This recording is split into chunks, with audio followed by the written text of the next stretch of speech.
Originaire d'Amérique centrale, la patate douce est une plante herbacée vivace au nom latin de Impoema batatas. Elle fait partie des 6 plantes qui ont dominé le système agricole des anciens Polynésiens. Nous allons voir dans ce tutoriel tous les secrets de sa culture.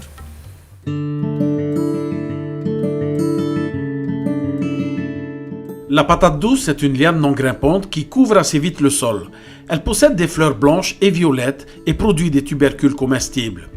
La patate douce aime les sols sur lesquels l'eau ne stagne pas. Pensez donc à bien aérer votre sol. Attention aux sols très sableux, sans réserve en eau, car la patate douce déteste la sécheresse. Pour obtenir des plants, vous pouvez vous rendre dans une pépinière ou récupérer directement des boutures de tiges sur une parcelle en culture. Prenez les boutures sur des pieds jeunes et sains qui pousseront plus facilement. Il vaut mieux choisir les boutures de tête plutôt que le milieu ou la base des tiges. Prélevez l'extrémité des lianes sur 20 à 25 cm. Coupez les premières feuilles du bas qui sera la partie enterrée. Mettez les boutures dans l'eau en attendant la plantation. Évitez de les laisser raciner car celles-ci risquent de s'abîmer à la plantation. Ne conservez pas plus de 24 heures vos boutures sans les planter. Une fois vos boutures prêtes, vous devez préparer votre sol. Pour planter, il existe 2 méthodes possibles. Vous pouvez réaliser des trous de 5 cm de profondeur tous les 30 cm ou faire des sillons de 5 cm de profondeur sur la longueur.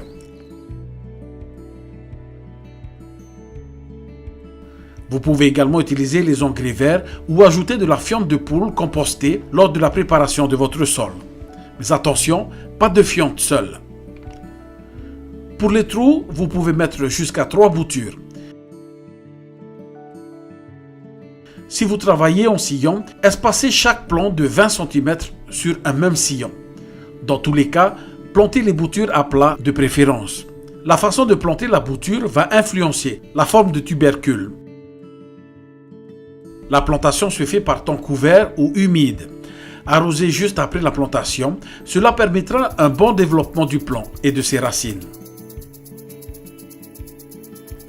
Au bout d'un mois, ramassez la terre autour des pieds de patate pour créer une butte de 20 cm. Renouvelez cette opération le mois suivant. Cette action permettra aux patates douces d'avoir de l'espace sans craindre le soleil. Vous pouvez directement travailler en butte. La récolte sera plus facile, mais sachez que le rendement sur un terrain plat sera plus élevé. À noter que sur butte, il faut éviter que la plante ne fasse des racines sur les allées. Donc, coupez tout ce qui dépasse.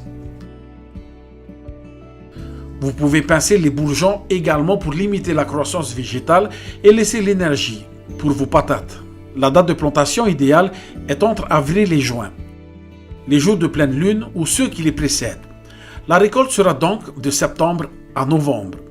À noter que le tubercule se forme en jours courts.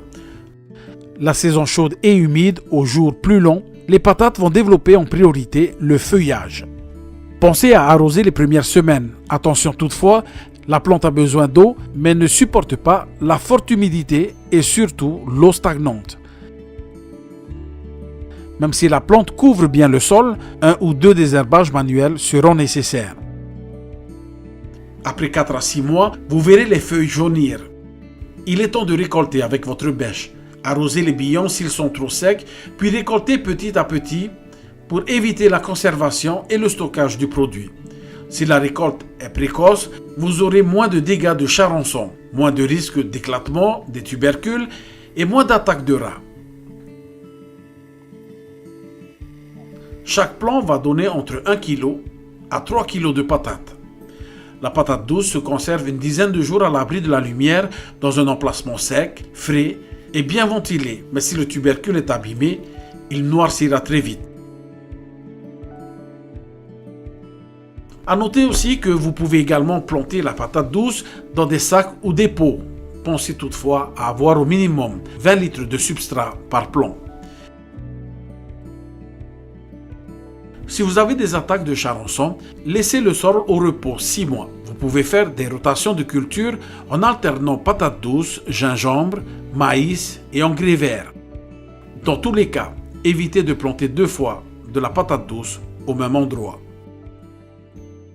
Il existe différentes variétés de patates douces. Elles combinent la peau blanche ou rouge et la chair blanche, jaune, orange ou panachée.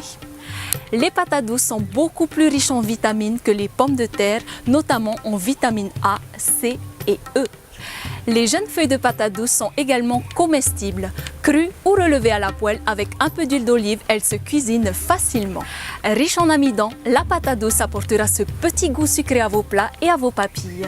Il ne vous reste plus qu'à planter et surtout à déguster ce trésor de nos potagers.